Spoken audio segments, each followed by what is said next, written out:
अधिकार, fundamental rights.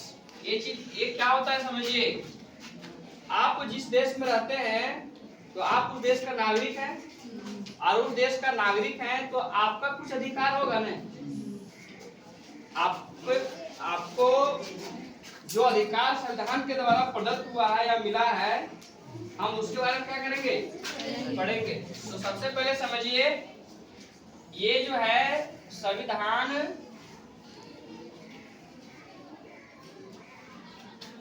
के भाग 3 में है। किसमें है? 3 में। संविधान के भाग किसमें है? 3 में है। उसके बाद अनुच्छेद क्या है? अनुच्छेद ये 12 से 35 तक में इसका जो है वर्णन है। अनुच्छेद कहाँ से कहाँ तक है? 12 से 35। उसके बाद बारी आती है कि ये संविधान में लिया कहाँ से गया है। जैसे भारतीय संविधान में दूसरे देशों से भी बहुत कुछ लिया गया है, उसमें आता है मौलिक अधिकार। तो ये लिया गया है यूएसए से। कहाँ से लिया गया है?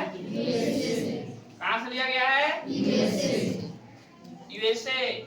ये इसका मतलब क्या होता है? United state of America. ये एक देश का नाम है। जैसे आप बोलते हैं कि हम अमेरिका, तो अमेरिका में 2 महादेश है। कौन कौन? ये उत्तरी अमेरिका हो गया, ये क्या हो गया? उत्तरी अमेरिका। और नीचे वाला क्या हो गया? दक्षिणी अमेरिका। दक्षिणी अमेरिका। पर जब हम बात करते हैं यूनाइटेड स्टेट ऑफ अमेरिका की, तो वो एक जगह है। उस जगह कहाँ पर है? तो ये कनाडा है ऊपर वाला, और ये है यूएसए। क्या है? यूएसए। तो ये यहाँ से लिया गया है भारतीय संविधान में। कहाँ से लिया गया? United state of America. अब हम लोग पढ़ते हैं कि भारत में जो संविधान है उसमें जो मौलिक अधिकार है, तो आम पब्लिक को कितना अधिकार मिला है? तो हम लोग को टोटल 7 अधिकार मिला था। कितना मिला था? 7 अधिकार। पर एक संपत्ति का अधिकार क्या किया गया? संपत्ति का अधिकार हटा दिया गया। हटाने का कारण भी बचा कितना? 6 अधिकार। हम लोग पास कितना अधिकार है अभी? 6 अधिकार। उसमें से जो पहला है वो क्या है? समता और समानता का अधिकार। समता और समानता का अधिकार, इसको आर्टिकल 14 से 18 के बीच में रखा गया है। 12 और 13 में मौलिक अधिकार का वर्णन है। जैसे कुछ ऐसे जगह है जहां पर मौलिक अधिकार आपको नहीं मिलेगा, जहां संवेदनशील इलाका है। जैसे एग्जाम्पल, आप गाड़ी में बाजा लगाए हैं, बाजा बजा रहे हैं, मैं निकला गड्डी लेके, परंतु अगर किसी army camp, BSF camp, CSF camp, ये सब एरिया में आप गुजरिएगा तो आप बाजा क्या कीजिएगा? बंद कर दीजिएगा। वहां पर आपका मौलिक अधिकार नहीं रहता है, नहीं तो लोग रुका के आप मलहम पट्टी बेच के कर देगा। चलिए, कितना तक पढ़ना है ये वाला? 14 से 18। उसके बाद हम इसका पूरा वर्णन करते हैं। सबसे पहले इसमें पढ़ना है अनुच्छेद 14। क्या पढ़ना है? अनुच्छेद 14। इसमें है विधि की समानता। विधि की समानता। विधि की समानता। आर्टिकल 14 कहता है कि भारत सरकार में जो भी नियम कानून बनेगा, समान व्यक्ति के समान कानून बनेगा, मतलब किसी भी व्यक्ति से कोई भेदभाव नहीं होगा। आप बड़े हैं, छोटे हैं, गरीब है, अमीर है, अफसर है, एसपी है, डीएसपी है, राष्ट्रपति है, सीएम है, गवर्नर है, चाहे जो भी हो, कानून जब भी बनेगा एक समान। एग्जाम्पल, मर्डर का कानून मान के चलो 7 साल उम्र कैद है, तो वो किसी पर भी लागू हो सकता है, चाहे वो हम रहे चाहे वो प्रधानमंत्री। तो भारत में कानून सभी के लिए क्या है? एक समान। समझ में आ गया? चलिए अनुच्छेद पढ़ते हैं हम लोग 15। देखिए ये क्या कहता है, ये कहता है कि धर्म, जाति, लिंग, उसके बाद जन्म, उसके बाद स्थान, उसके बाद रंग, उसके बाद रंग के आधार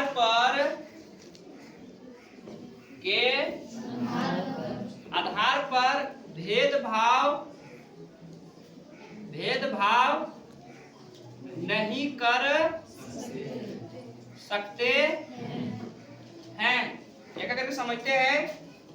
धर्म, भारत एक धर्म निरपेक्षता वाला देश है। यहाँ किसी भी धर्म में जो भी हैं उससे आप भेदभाव नहीं कर सकते हैं, चाहे वो हिंदू धर्म को मानता हो, चाहे वो मुस्लिम धर्म मानता हो, चाहे बौद्ध धर्म मानता हो, चाहे वो ईसाई धर्म मानता हो, चाहे वो जैन धर्म मानता हो, चाहे वो कोई धर्म नहीं मानता हो, हमें कोई उससे भेदभाव। जैसे एग्जाम्पल, हम हिंदू है, मेरा धर्म हिंदू है, पर हमारे शिक्षा से धर्म को कोई मतलब नहीं है, तो आप हमसे नफरत नहीं कर सकते। नफरत कर रहे हैं इसका मतलब कि आप भेदभाव कर रहे हैं। दूसरा बात, किसी स्कूल में धर्म को लेकर आप ये नहीं कह सकते हैं कि हम आपका एडमिशन नहीं लेंगे, आप ईसाई धर्म मानते हैं। इससे क्या हो जाएगा? समस्या खड़ा हो जाएगा। धर्म को लेकर किसी भी व्यक्ति से भेदभाव नहीं करना है, मतलब कोई भी धर्म का आवे आपको स्कूल में नाम लिखाना है। जैसे सरकार कोई वैकेंसी निकालती है तो उसमें धर्म रहता है क्या? धर्म रहता है, खाली लिखा रहता है कि आप जाति हिंदू है, ईसाई है, मुसलमान है, पर उसमें ये नहीं लिखा होता है कि अगर आप मुसलमान है तो ये फॉर्म नहीं भर सकते हैं। लिखा रहता है क्या? नहीं। इसका मतलब साफ साफ संविधान कहता है कि धर्म के आधार पर आप किसी से भेदभाव नहीं कर सकते हैं। ये खत्म हो गया। जाति, ये देखिए जाति, अब इसे समझिए, जन्म किसी के हाथ में है क्या? नहीं। कहीं जन्म लेना है? अरे जाति से कोई महान है? नहीं। तो किससे महान होता है इंसान? अपने कर्म से और अपने काम से और अपनी सोच से। जाति, आप जन्म आपके हाथ में नहीं है, प्रकृति प्रदत्त है। हम मुसलमान घर में पैदा हो सकते हैं, हम ईसाई घर में पैदा हो सकते हैं, हम हिंदू घर में पैदा हो सकते हैं। तो भारत सरकार का कहना है, ये भारत संविधान का कहना है कि आप किसी भी जाति में पैदा होइए, आपसे कोई भेदभाव नहीं। इसी के कारण हम लोग आज यहाँ सब क्या है, यहाँ बहुत जाति के लोग बैठे हैं, यादव है, साव है, बड़ी है, पासवान है, मुस्लिम है, नॉन मुस्लिम बहुत है यहाँ, पर किसी से कोई भेदभाव नहीं है और करना भी नहीं है। नेक्स्ट है लिंग। पहले ऐसा होता था कि बच्चियों को पढ़ाएंगे नहीं, बच्चियों को 4 दीवारी के अंदर रखेंगे, लड़कों को सिर्फ पढ़ने भेजेंगे, लड़कों से फिर काम कराएंगे, लड़कों को आगे भेजेंगे। ये पहले भरम था लोगों का, लेकिन आज क्या हो गया? आज क्या हो गया? भेदभाव नहीं कर सकते लिंग के आधार पर, चाहे वो स्त्रीलिंग हो, चाहे वो पुल्लिंग हो, चाहे जो भी हो, आप भेदभाव नहीं कर सकते। समान शिक्षा अधिकार है, चाहे बेटा हो चाहे बेटी हो। पहले मंदिरों में औरतों को नहीं जाने देते थे, छोटे जातों को नहीं जाने देते थे। अब ऐसा हुआ क्या? खत्म। चलिए नेक्स्ट है जन्म। जन्म किसी भी स्थान में हो सकता है, ग्रामीण इलाके में हो सकता है, शहर में हो सकता है, आदिवासी इलाके में हो सकता है, कहीं भी हो सकता है। इस पर भी कोई भेदभाव यहाँ पर नहीं है। फिर है रंग। क्या है? काला गोरा। रंग क्या होता है? हम स्कूल में बोर्ड टांग देंगे कि गोरे लोग का एडमिशन ओपन है, काले लोग का एडमिशन ओपन जानते हैं, स्कूल बंद करा देगा सरकार। क्योंकि जो हम लोग ये पढ़ रहे हैं इसको स्वयं सुप्रीम कोर्ट, कौन? सुप्रीम कोर्ट निगरानी रखती है। क्या रखती है? निगरानी रखती है। जब पूरा पढ़िएगा तो समझ में आएगा। तो रंग के आधार पर हम किसी से भी भेदभाव नहीं कर सकते हैं। वो काला भी हो सकता है, वो ब्लू भी हो सकता है, वो व्हाइट भी हो सकता है, वो कोई रंग भी हो सकता है, हम उसको कुछ नहीं। जैसे एग्जाम्पल, सरकार वैकेंसी निकाल दी रेलवे का, उसमें ये नहीं लिखा होता है कि काले लोग नहीं भरेंगे, उसमें ये लिखा नहीं होता कि गोरे लोग सिर्फ भरेंगे। ऐसा देखें आप लोग? कहीं भी देखें आप लोग? नहीं देखें। चलिए आगे बढ़ते हैं। नेक्स्ट क्या है? आर्टिकल 16। इसमें क्या है? आर्टिकल 16। आर्टिकल 16 इसमें है लोक नियोजन। क्या है? लोक नियोजन क्या है?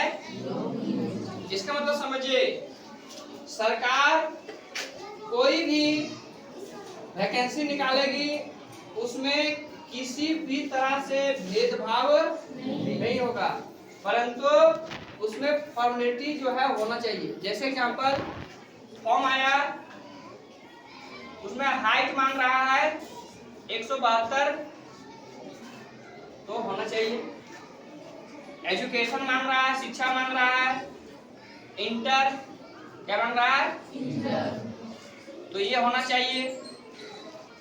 फॉर्म का पैसा मांग रहा है, मान के चलो 500, तो वो सभी के लिए होगा और वैकेंसी सभी के लिए, परंतु फॉर्मेलिटी निभाना होगा। वो 172 कह रहा है, 172 आप रहिएगा तभी फॉर्म भरिएगा, अन्यथा नहीं भरिएगा। बाकी इसमें कोई जाति धर्म से भेदभाव कोई मतलब नहीं है। नेक्स्ट हम लोग आते हैं, बताते हैं इसको।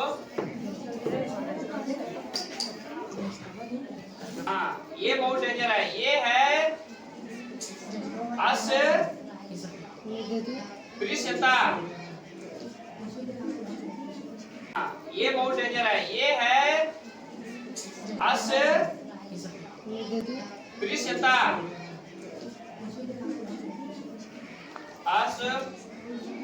अस्पृश्यता क्या है? इसका मतलब होता है छुआ छूत। क्या होता है इसका मतलब? छुआ छूत। कितना है? आर्टिकल 17 में। भारत में पहले जाति के आधार पर छुआछूत था। कुछ छोटे जात जैसे चमार, पासवान, गुलगुलिया, बिहोर जो आदिवासी समूह के थे, इन लोग को बड़े बड़े जात के प्रोग्रामों में शामिल नहीं किया जाता था। जग प्रतिष्ठा प्राण वगैरह में भी शामिल किया नहीं जाता था। दूसरे बात, पहले ज्यादा छुआछूत था। कहते हैं कि छोटे जात के लोगों को स्कूल में प्रवेश नहीं होने दिया जाता था। फिर कुआं में भी पानी नहीं लेने दिया जाता था। इतिहास यह भी कहता है कि बहुत से ऐसे समुदाय होते थे जो मंदिर में प्रवेश नहीं करते थे, या कुछ ऐसे समुदाय होते थे जो अपने जो पीछे लिए कमर, इसमें झाड़ू बांध के चलते थे। क्यों? आप जिधर जिधर जाइएगा उधर झाड़ू लगल जाएगा। इतना भारत में छुआछूत था, बहुत छुआछूत। एक जटिल प्रक्रिया था भारत में, इतना जटिल प्रक्रिया कि इसको हटाने के लिए बहुत लोग लगे। धीरे धीरे धीरे धीरे आज हमारे समाज से क्या हो गया, आज हम जाति के आधार पर छुआछूत नहीं करते। आज हम एक साथ बैठ के पढ़ रहे हैं, बहुत से जाति यहाँ पर है कि नहीं। इसको 1956 में हटा दिया गया था पूरा। किसको हटा दिया गया था? 56 में। चलिए नेक्स्ट है अनुच्छेद 18 कितना है? इसमें उपाधियों का अंत क्या है? उपाधियों का अंत क्या है? कहने का मतलब ये है, ये आर्टिकल क्या कहता है समझिए। कहता है कि भारत में किसी भी नागरिक को जितने भी बड़े बड़े पुरस्कार मिलेगा या उपाधि मिलेगा सिर्फ राष्ट्रपति देगा। जैसे भारत रत्न क्या है? भारत कौन देगा? परमवीर चक्र कौन देगा? परमवीर चक्र कौन देगा? पद्म विभूषण कौन देगा? पद्म विभूषण कौन देगा? कौन देगा? राष्ट्रपति। उसके बाद अर्जुन पुरस्कार कौन देगा? राष्ट्रपति। कौन देगा? राष्ट्रपति। कहने का मतलब है कि जितने भी भारत के बड़े बड़े अवार्ड है, बड़े बड़े रत्न है, वो कौन देंगे? तब क्या होगा? इसका मान्यता होगा। क्या होगा? अन्यथा आप सोचिएगा कि हम खुद से ले लें, बना लें, डुप्लीकेट वगैरह जो भी है उसका मान्यता नहीं है। तो ये हम लोग को क्या था?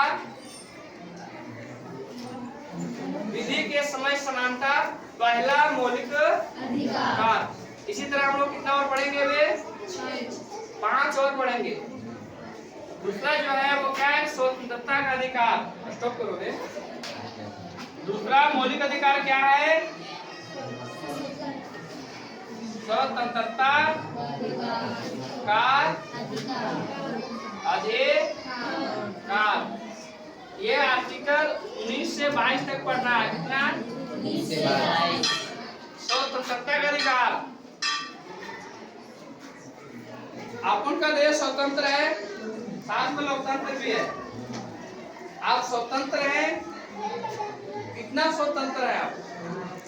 क्या आपके ऊपर कानून प्रक्रिया नहीं होगा? तो जब आप गलत तरीके से व्यवस्था में आइएगा तो लोकतंत्र भी आ जाएगा। ऐसा आपको स्वतंत्र तो है ही। जैसे एग्जाम्पल आर्टिकल